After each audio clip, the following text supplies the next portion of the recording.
Career பிரேக்ல இருக்கீங்களா? இந்த career பிரேக்க விட்டு வெளில வர்றது எப்படின்னு தெரியாம யோசிச்சுட்டு இருக்கீங்களா? இந்த வீடியோ உங்களுக்காக தான். இந்த 5 ஸ்டெப்ப ஃபாலோ பண்ணுங்க. கண்டிப்பா உங்களோட கரியர் பிரேக்ன்றது ஒரு கரியர் பிரேக்காவே இருக்காது. கரியர் ஹைக்கா இருக்கும். ஏன் சொல்றேன் அப்படின்னு பார்த்தீங்கன்னா, கரியர் பிரேக்லேருந்து வெளில வரக்கூடிய ஆட்கள் வந்து கண்டிப்பா அவங்களுடைய ஃபுல் பொட்டன்ஷியல்ல வொர்க் பண்ணுவாங்கன்றதுல எந்த ஒரு மாற்று கருத்துமே இல்ல. பாயிண்ட் நம்பர் 1 கரியர் பிரேக்ல இருக்கும்போது தயவு செஞ்சு ஒரு ஸ்கில்ல கத்துக்கோங்க. அந்த ஸ்கில்ல கத்துக்கிட்டீங்க அப்படின்னா, கண்டிப்பா நீங்க கரியர் பிரேக்லேருந்து வெளில வரும்போது, நீங்க கம்பெனிஸ்க்கு ஃப்ரெஷ்ஷா அப்ளை பண்ணும்போது உங்களுக்கு பயங்கரமா யூஸ்ஃபுல்லா இருக்கும். 2வது முக்கியமான விஷயம், கரியர் பிரேக்க தயவு செஞ்சு மறைக்காதீங்க. உண்மையா ஹானஸ்ட்டா கம்பெனிஸ் கிட்ட ஒத்துக்கோங்க கரியர் பிரேக் இருக்கு அப்படின்னு.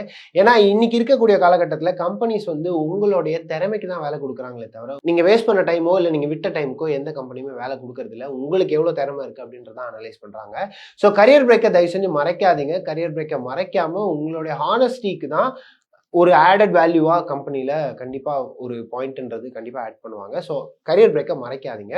3வது முக்கியமான விஷயம், நீங்க கரியர் பிரேக்ல இருக்கும்போது என்னதான் ஸ்கில் இருந்தாலும், என்னதான் ஹானஸ்ட்டா ஒத்துக்கிட்டாலுமே, உங்ககிட்ட ஹேண்ட்ஸ் ஆன் எக்ஸ்பீரியன்ஸ்ன்றது அந்த ஸ்கில்ல பிராக்டிஸ் பண்ணதுக்கு கண்டிப்பா நாலேஜ்ன்றது வேணும்.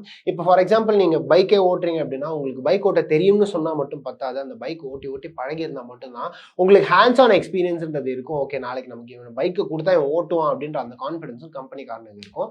ஸோ அந்த ஹேண்ட்ஸ் ஆன் எக்ஸ்பீரியன்ஸ் வர்றதுக்கு என்னெல்லாம் பண்ண முடியுமோ, எப்படிலாம் உங்களை மோல்டு பண்ணிக்க முடியுமோ அப்படியெல்லாம் மோல்டு பண்ணிட்டே வாங்க. திடீர்னு ஒரு நாள் நீங்க நினைச்சு பார்க்காத ஒரு நேரத்துல கரியர் பிரேக்ல இருக்கும்போது, கரியர் பிரேக்ல தாண்டி வரும்போது, நீங்க திடீர்னு ஒரு கம்பெனிக்கு அப்ளை பண்ணும்போது கண்டிப்பா உங்களுக்கு பிரேக்ன்றது ஹைக்கா மாறும். ஸோ உங்களுடைய ஹேண்ட்ஸ் ஆன் எக்ஸ்பீரியன்ஸை மோல்டு பண்ணிட்டே இருங்க. 4வது முக்கியமான பாயிண்ட், கரியர் பிரேக்ல இருக்கிறவங்களுக்கு முக்காவாசி பேருக்கு வேலை கிடைக்கிறது எப்படி அப்படின்னு பாத்தீங்கன்னா, அவங்களோட ரெஸ்யூமை சும்மா ஸ்ட்ராங்கா வச்சிருப்பாங்க. பக்கா ஸ்ட்ராங்கா வச்சிருக்கும் போது அவங்களுக்கு எந்த ஒரு டிமாண்டுமே இருக்காது.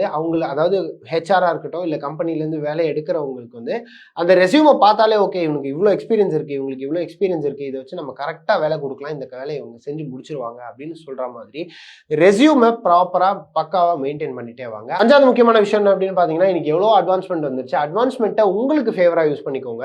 நீங்க கரியர் பிரேக்ல இருக்கும்போது என்ன விஷயம் பண்ணலாம், என்ன மாதிரியான ஸ்கில்ஸ் கத்துக்கலாம், எப்படிலாம் உங்களோட ரெஸ்யூமை மோல்ட் பண்ணிக்கலாம், எப்படிலாம் உங்களோட போர்ட்ஃபோலியோவை ஸ்ட்ராங் பண்ணிக்கலாம் அப்படின்றத தயவு செஞ்சு ஏஐ வச்சு கத்துக்கோங்க. இன்னைக்கு ஆட்டோமேஷன் டூல்ஸ்ன்றது நிறையவே இருக்கு. ஸோ நீங்க கத்துக்கிட்டீங்கன்னா கண்டிப்பா கபால் ஒரு நேரத்தில் உங்களுக்கு ஒரு நேரத்தில் ரொம்ப யூஸ்ஃபுல்லா இருக்கும். And at the same time நீங்க அந்த சமயத்தில் உட்காந்து நான் இதை படிச்சேனா பண்ணலையா பார்க்கலையா அப்படின்றத நீங்க தெரிஞ்சுக்கவே வேணாம். உட்காந்தீங்கன்னா ஈஸியா உங்களுக்கு லட்டு மாதிரி வேலை கிடைச்சிட்டு போயிட்டே இருக்கலாம். அண்ட் அதே மாதிரி கரியர் பிரேக்ல இருந்து திருப்பி நீங்க வேலைக்கு போறீங்க அப்படின்னா, நான் இவ்வளவு சம்பளம் கொடுத்தாதான் போவேன்னு தயவு செஞ்சு நிக்காதீங்க. ஏன்னா இன்னைக்கு நீங்க கரியர் பிரேக்ல இருந்து வர்றது வந்து உங்க ஸ்கில் செட்டை வச்சு தான் வேலை வந்திருக்கீங்க. ஸோ அந்த ஸ்கில் செட்டுக்கு எவ்வளவு பேமெண்ட் இருக்கோ, அந்த ஸ்கில் செட்டுக்கு எவ்வளவு சம்பளம் கிடைக்குமோ அந்த சம்பளத்துக்கு மட்டுமே வேலைக்கு போன மாதிரி இருந்தா தயவு செஞ்சு அப்படி ஒரு ஆப்ஷனை மட்டும் பாருங்க. 5 லட்சம் ரூபாய் தான் உங்களுக்கு பே பண்ணுவாங்கன்னா, நான் 15 லட்சம் தான் கொடுத்தாதான் வேலைக்கு வருவேன், 10 லட்சம் கொடுத்தாதான் வேலைக்கு வருவேன் அப்படின்னு நெகோஷியேட் பண்றதை நிறுத்திட்டு, 5 லட்சம் ரூபாய் இருக்குன்னா 5 லட்சம் ரூபாய் ஆஃபர் வந்ததுன்னா அதை கண்ணை மூடிட்டு அக்செப்ட் பண்ணிடுங்க. அதுக்கப்புறம் உங்களோட ப்ரோக்ரஷன், உங்க ஸ்கில், உங்களோட டேலண்ட்டை வச்சு மேலே வரும்போது 5 லட்சம் இல்லை 15 லட்சம் வரைக்கும் நீங்க ஈஸியா சம்பாதிக்கலாம். ஸோ கரியர் பிரேக்ல இருந்துட்டு இன்னைக்கு நீங்க டாப் எம்என்சிக்கு போறீங்க அப்படின்னா கண்டிப்பா நீங்க பண்ண வேண்டியது உங்களோட பர்சனாலிட்டி க்ரூமிங், உங்களோட கம்யூனிகேஷன் க்ரூமிங், இது எல்லாத்தையும் வளர்த்துக்கிட்டீங்கன்னா கண்டிப்பா கரியர் பிரேக்ன்றது ஒரு பெரிய பிரச்சனையா இருக்காது. இந்த பாயிண்ட்ஸ் எல்லாத்தையும் மறக்காம நோட் பண்ணிட்டு கமெண்ட்ஸ்ல நோட் சொல்லுங்க. டாடா பை பை, டேக் கேர்.